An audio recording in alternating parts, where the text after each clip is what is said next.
I'm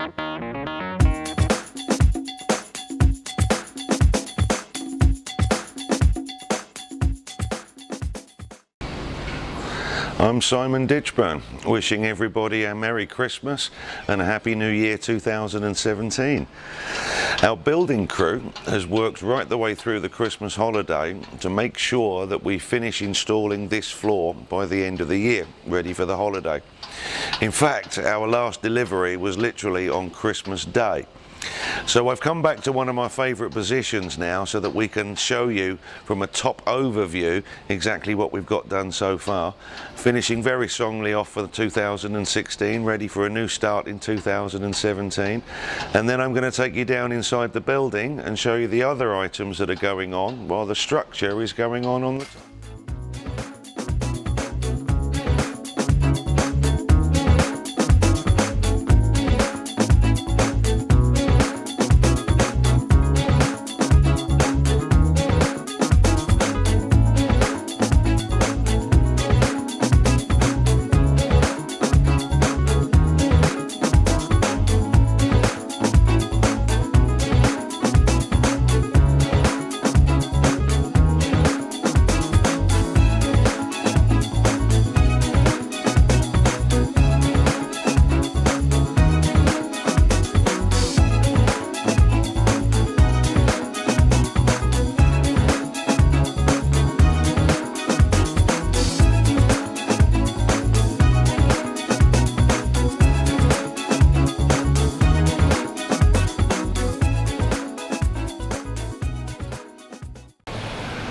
One of the main structure items coming together at the moment are, of course, the windows.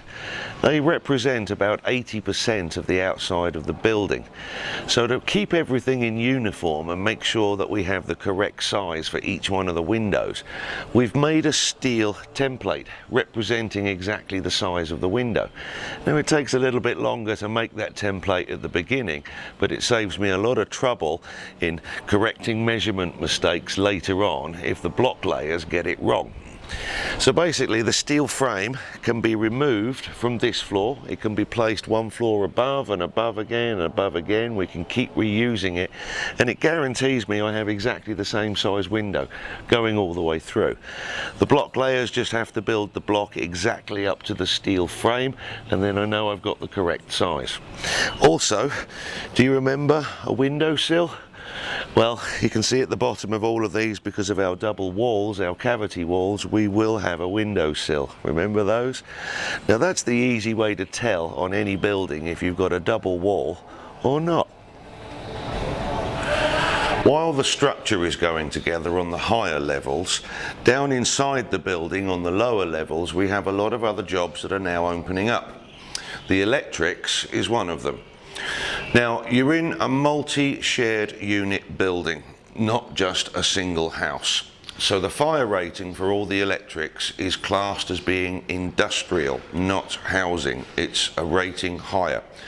So it means the very minimum we have to do on all of the electrics through the building is to give a 1 hour fire rating.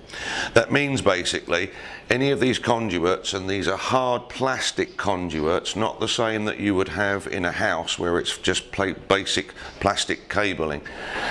Each one of these conduits should give you a 1 hour fire rating, which means it's assumed it takes an hour to first make everybody aware that there's a fire and then be able to evacuate the building within an hour. That's what it's all about. So the electricians are now starting to put all of the hard pipe conduits into the ceilings, and individual single wires will actually be pushed down into those conduits at a later date. I'll go through those details when we get that far. So with the wall company, we got all the switches and the sockets already done, so the conduits are there already pre-supplied, but the electrician has now got to go right the way through, room by room, floor by floor, putting all those conduits in. Floor levelling is another major item that we're constructing at the moment. Now, when the main structure goes together and you pour that concrete floor by floor, those concrete slabs are not 100% level. We have to come back later considering whatever the floor finish is going to be, whether it's going to be carpet or laminate floors or in our case tiling. We have to make the floor much more accurate and much more level. So we work from a 1 meter line which is drawn round every single room right the way through the entire building. That 1 meter will represent the height of every door, every window and the final floor level that goes into position. So measuring down from the 1 meter point, we make our marks of where we want our finished tile level to be, and we then pour a floor leveling solution on the top of the concrete slab to then make sure these floors are nicely level to put the tiles on the top. Now I've seen tilers try to do this all in one go. They'll come in, they'll make a sand cement level floor and put the tiles in straight away. Well, it's great for speed, but the missing item there of course is the adhesive for the glue. Now I'm separating the jobs here. I'm making sure that my leveling solution goes in first, it's set, it's solid, then we put on the tile adhesive and actually glue the tiles in position. It makes sure that the tiles don't pop out at a later date. In our last video we briefly touched on all of the shafts that are coming together with the waste pipes and the UPVC pipes. So we're starting to form that shaft now room by room, and we're going straight into the plasterboard system to do it. We put together a nice aluminium framework, and on the top of this will be double layer of plasterboard. Now because we're in the bathrooms, this will be waterproof plasterboard plus a 1 hour fire rating. Because this shaft goes from the bottom all the way through every floor up to the roof, it's almost like a chimney. So you have to make sure that each floor has a fire blanket and that each level in each room is also boxed in with a 1 hour fire rating. I'm sure you've all seen PVC burn when you get your lighter on it, so you could imagine this being a chimney right the way up through the building. This is probably one of the most strict fire ratings that we've got to give the whole building. It's probably one of the most dangerous parts of the building, so really important you get that fire rating. And this is an item that the government will always check to make sure that you've sealed floor by floor and casing by casing. This is one to watch in the future of how we do it. Throughout the last 2 years, 2015, 2016 really, which is the creation of this project, they've been probably 2 of the most difficult years of my entire 31-year career. We're facing amazing things where the whole world seems to be exploding at the moment. We've had to go through the facings of the Thai government and the changes.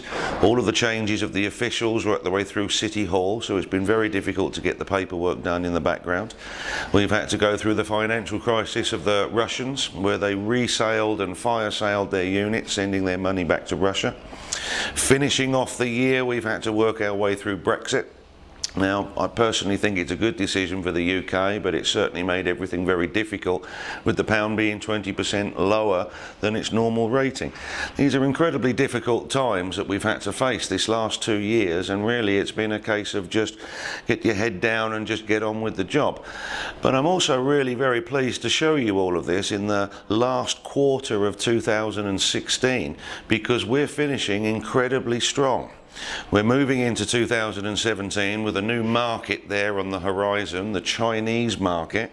I'm also pleased to say that the banks are starting lending again to the local Thai buyers, which also is very, very strong for the market.